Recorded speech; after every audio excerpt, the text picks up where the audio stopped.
Абылай ханның түс көруі.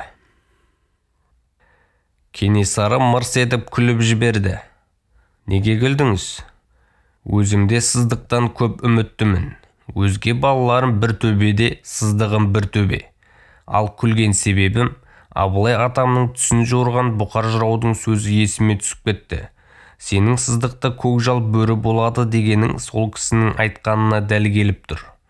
Жүсіп Йосип Гербурт қазақ арасындағы сан алуан ертегілер мен ұлағатты сөздің көп екенін бұрыннан білетін, және оларды құмарта тыңдайтын, реті келсе жазып та алатын. Бұл жолда сондай бір жайттың шеті көрініп қалғанына қатты қуанып кетті. Төре тұқымы өздерінің құпиясын басқа жұртқа көп айта қоймайтынын білсе де, қандай түсті айтасыз? Бұқар жырау не деген екен?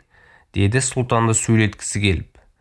Кенесары бәлсінген жоқ, әңгімесін бастап кетті.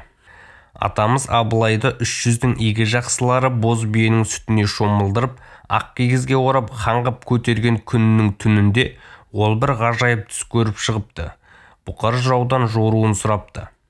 Астымда жалын құйрық жүйрігім бар. Сарыарқада серуендеп келе жатыр едім, депті хан Абылай. Алдымнан бір арыстан тұра қашты. Қуып жетіп алдаспанымен ішін жарып жіберіп едім, арыстанның ішінен бір жолбарыс шықты да тұра жөнелді. Жолбарысты да қуып жетіп аш бауырынан орып жіберіп едім, ішінен бір көкжал қасқыр шыға келді де тұра қашты. Көкжал қасқырды да қуып жетіп ішін тіліп жібергенімде, одан бір қызыл түлкі ата жөнелді. Қызыл түлкіні де қуып жетіп қанын осып қалғанымда ішінен құрт құмырсқа, бақа шаян, жылан кесіртке ақтарыла түсті.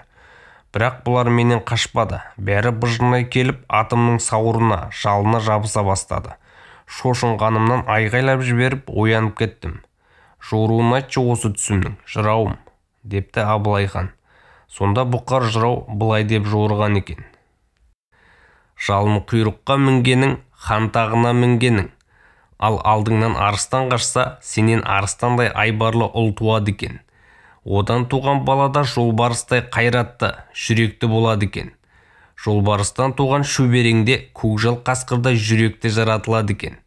Ал көкжал қасқырдың баласы 4-ші ұрпағын қызыл түлкідей заманына қарай қу тәсіл қой келеді екен. Ал қызыл түлкіден әрі қарай тараған тұқымың бақа шаян, құрт құмырсқа, жылан кесіртке секілденіп уақтанып кетеді екен, депті. Егер Абылайдан туған арыстан менің әкем Қасым төре болса, одан туған жолбарысты өзім десем, менен туған көкжал қасқыр әлгі сыздық емес пе? Жаңағы қылығы сыздықтың көкжал бөрі болатынын көрсетпей ме? Өзің де соны аңғарып қалған жоқсың ба? Мәліметтер Ілияс Есенберлиннің Көшпенділер трилогиясының қаһар бөлімінен алынды. Дыбыстаған Аспандияр Нұрмұхаммед.